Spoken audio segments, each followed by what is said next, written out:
Climate change, we have a limited amount of time to resolve it, and it concerns everyone, literally everyone. How could we stay under 2 degrees C? Everybody has to do everything possible. Doing things sustainably is even more modern than modern. But it's a win-win situation. Why isn't it happening? The technology exists, the money exists. We have it available, it's there, we can do it. It's about building the scale. Our window is closing, but our window's still open. It almost seems like as we solve this climate issue, As we person? no, well, just the world. The world, okay. As we as the world. As you and I solve everything. As we keep interviewing all these different people in different facets, it's inspiring because everyone does play a part and everyone has their niche. Like with us looking at money and technology and political will, it's like you can't split the problem apart into those 3 sections as if each section can live on its own, because it can't. No. You need all 3 to kind of converge. Yes. And right now I feel like they're each moving forward at slightly different paces probably. Sure. But they're each moving forward, and there are people working in each area to push them forward. Right. So the question is, are we going to do it in time? Clearly there are many strategies. There's no such one way to get there, and there's no one technology that gets there, because the scale of transformation is huge. As a result, it would be naive to think that there's one just silver bullet that can do it all. In reality, there are many options, and that's a good thing, but we have to use them at the same time, which makes it, of course, a bit more complicated. And so technology's out there too. Well, that's what I was going to go to next. Sorry. Right on the money there. It's just, it's like it's there. It's there, we have it. Yeah, it's true. What technologies are like just ready, standing by if it only was implemented, and what ones are like kind of there but couldn't be scalable yet? Like I don't have a clear sense of where things are really. So this is a very interesting question actually. So we are basically really only looking at what we have today. So what is the technology mix? It's for the power system, it's wind and solar. Clearly some levels of improvements in nuclear technologies, for example. And for transportation, we are looking at electric vehicles, with some assumptions on the costs and the efficiency of batteries going forward. Some countries are doing scenarios, for example, for freight transport using alternative fuels such as hydrogen or other alternatives. For buildings, we're really looking at efficiency technologies that are existing today and materials. It's really not complicated. Actually, buildings could be net zero probably today already. Really? Yeah. The range of technologies is to improve your house. Your roof, for example, turning reflective in the summer and becoming absorbing in the winter would improve, balance of energies. And that's just the energy, the new energy you make. Then there's a sequestration of all the legacy energy that's out there and the CO2 technologies that are needed to suck that stuff back into the ground. I mean, we're digging stuff out of the ground and burning it, throwing it up there. We need to have ways to bring it back down and bury it again. The other thing is the technological change in a big form, that's breakthrough technical change. For that you need innovation, research and development. You need universities to be involved. That takes a long time. The biggest change in our lifetime in energy is LEDs. Lighting is a huge worldwide, especially this country, expense, and it's driven way down from LEDs. But when did LEDs start? We had the science down decades ago. So the rest of these other components, the political will to require changeovers in energy consumption. And so we could right now probably convert worldwide to solar with what we have now. There's no will to do that. If you're looking at large scale solar, right, we're talking about 10, 20, 30% of electricity from solar. Obviously we're far away from that. We're at 1% today in the US. How do we get there? Well, we need things like concentrating solar thermal, CSP, because that can actually shift, it can hold on to heat for a long time, so you can use that at night to generate electricity.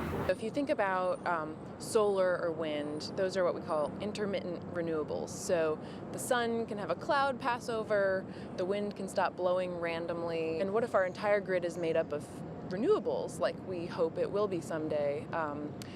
We would need storage to fill in those gaps. So we would want to be able to fill that battery with solar or wind energy when the sun is shining, when the wind is blowing, and then when it stops for a minute or for an hour, for a day, just turn on those batteries and that clean power can flow onto the grid.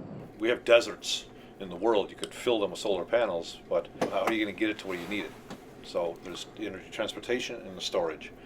And so just as important as energy conversion is energy storage. The thing about our electricity system is that there's no storage basically anywhere on the system. So when I flick on a light, some power plant somewhere has to like crank up just a tiny amount, almost in real time. It's actually an incredible like giant invention.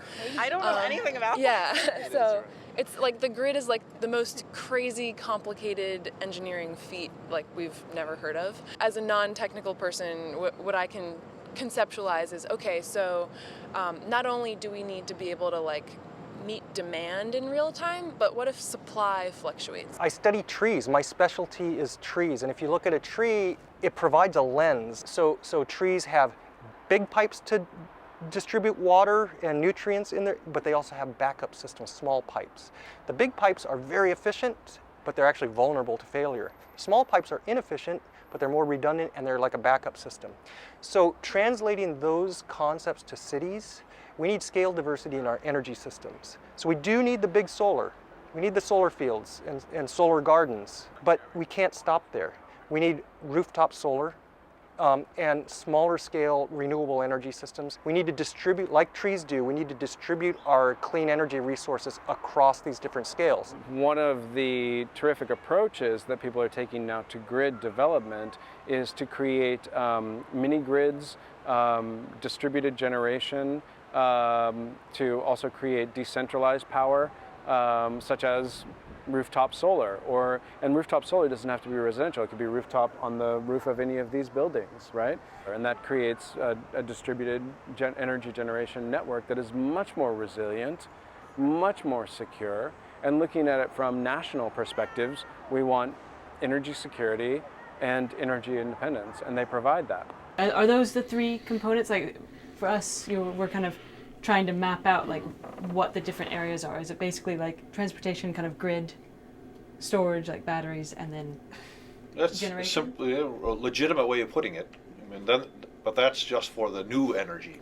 Right. There's the issue what to do with the existing energy structures that's out there. There's all these costs to changing over technology, and possibly that could take decades if we're all left to our own devices just because of inertia, because of cost. I think financing is really important, but like at the end of the day, the money will go where money-making opportunities are, and if the rules aren't set such that, say, renewables can make money or batteries can make money in the market, the money's not going to flow towards those technologies. So for me, actually, the policy comes first. As scientists and engineers, right, we're trained to eschew politics and policy, and I don't think that's always necessarily a bad thing. Like I had no background or interest in environmentalism or politics or anything, but I think that it's naive, I've come to realize, to assume that simply because you make the best technology, it wins, right? It's not, the history of technology, of society teaches us that that's not the case.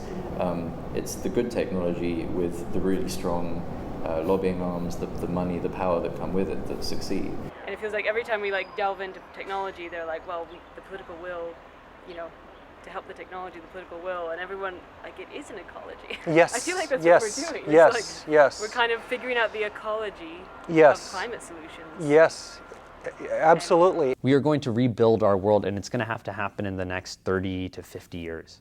And for that, we will need bankers who can understand long-term financing, engineers, economists. In many ways, you need that whole ecosystem to come together. I mean, everyone, no matter what skills you have, no matter how minimal you think they are, you have something to add to the conversation that's going on. And that's important when the problem appears so big that it's like, what can I do as an individual? Well, everyone needs to think that you can do something and we'll all do it together. You think that, oh, this solution of the problem is out there somewhere in one genius's mind. But it's not true. It doesn't work like that for climate change and environment issues, because the solution is broken into a million pieces, and each piece is putting into every person's rain all over the world. And the idea is to bring everybody together and piece together a solution that can solve this problem together.